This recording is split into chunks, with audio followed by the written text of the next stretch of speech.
Okay, hello everybody. My name, as he did mention, is very Scottish, Doug McLaughlin. Spelled the same way as Murray McLaughlin, an old folkie that some of you maybe don't know of. At any rate, do I seem anxious standing here? I don't know. You got to realize, at this point in time in my life, I'm a lot closer to my death certificate than I am to my birth certificate. Which I haven't flipped over yet, so I haven't seen the expiry date. Basically, I'm just standing at the station waiting for the train to arrive.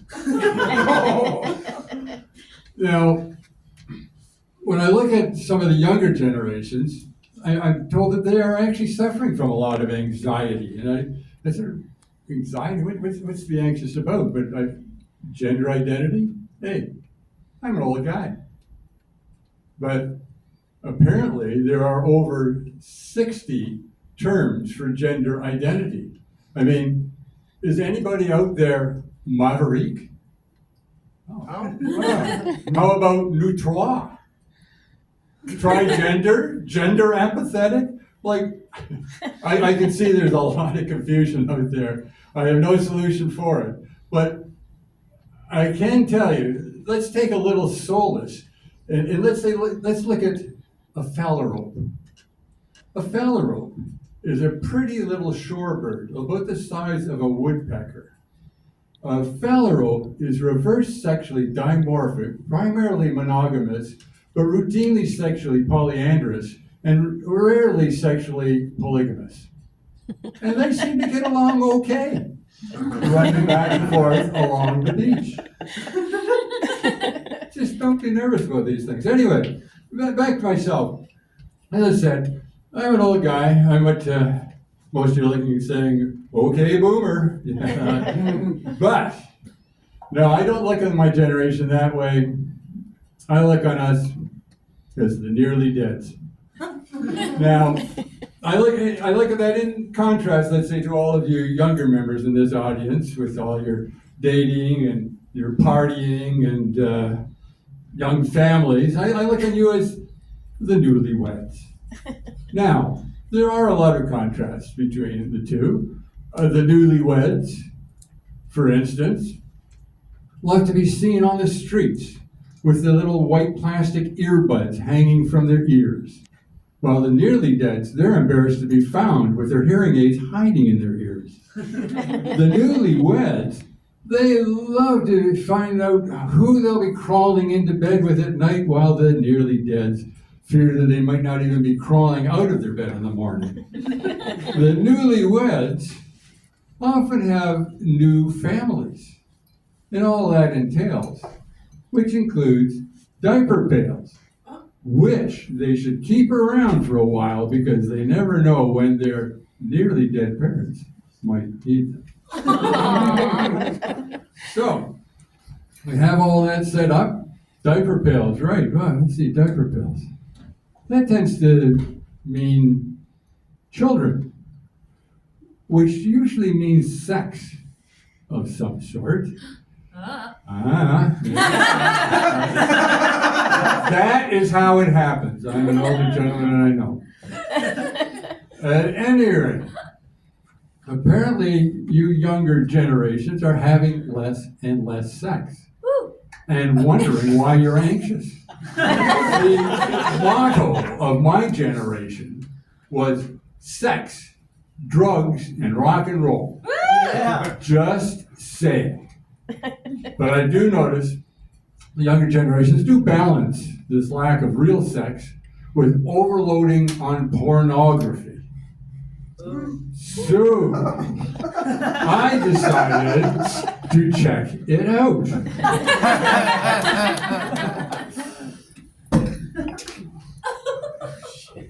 On Pornhub. Now, when you parents, first a little thing for the parents here. Be sure you know how to work those parental controls. I mean, when I first went to Pornhub, it was probably a glitch, but I went right straight to the site. I mean, ever since then, it always asks me if I'm 18 years or older. Well, if I was 8 years or older, I would know that all I have to do is press the yes button. And there you are, Pornhub. Their numbers are incredible. You know that they have individual videos with like 3.1 million views, 2.5, 15.7 million views.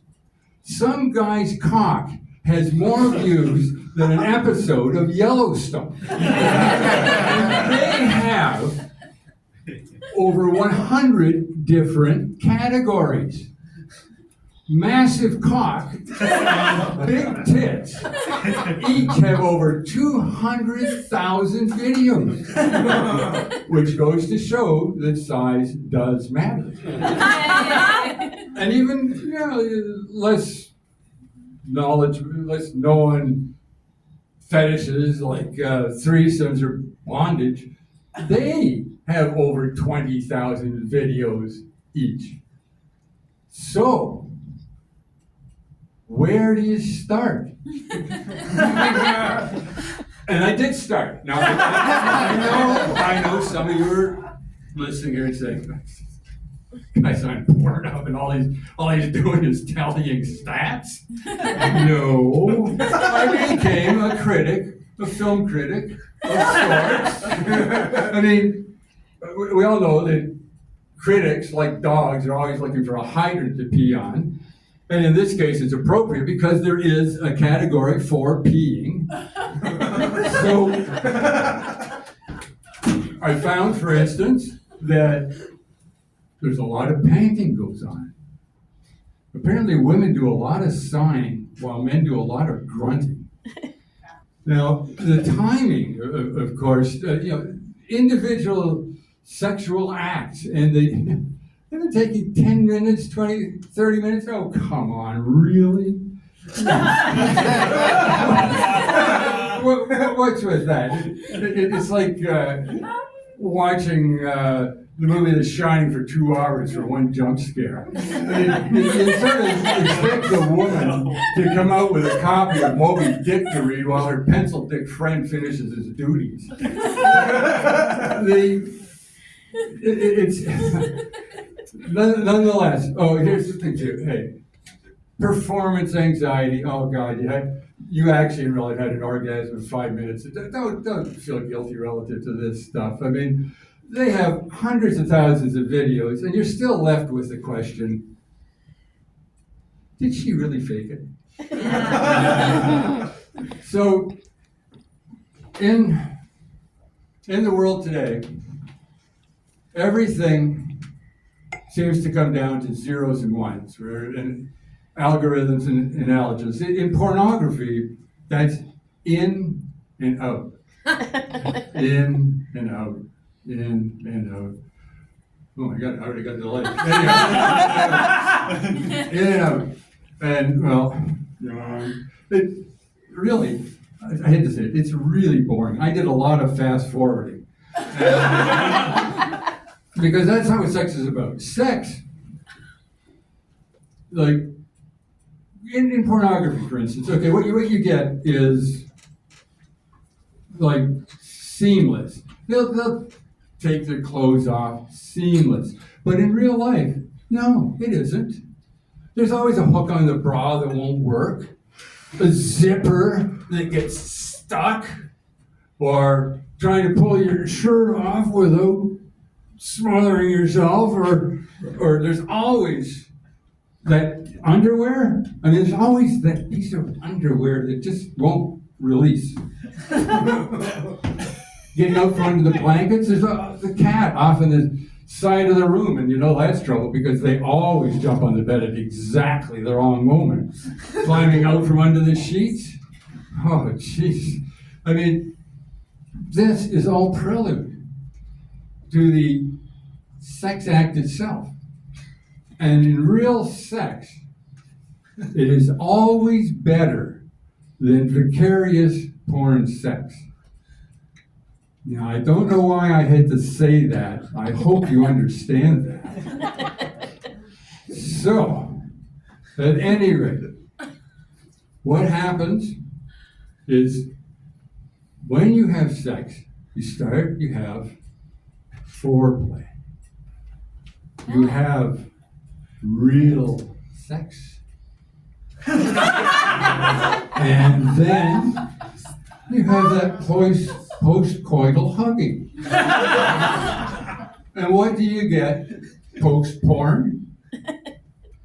Well, you pull up your pants, head downstairs to watch an episode of Yellowstone. Yee-haw! Stay aware. I'm Douglas Watson. It's Christmas.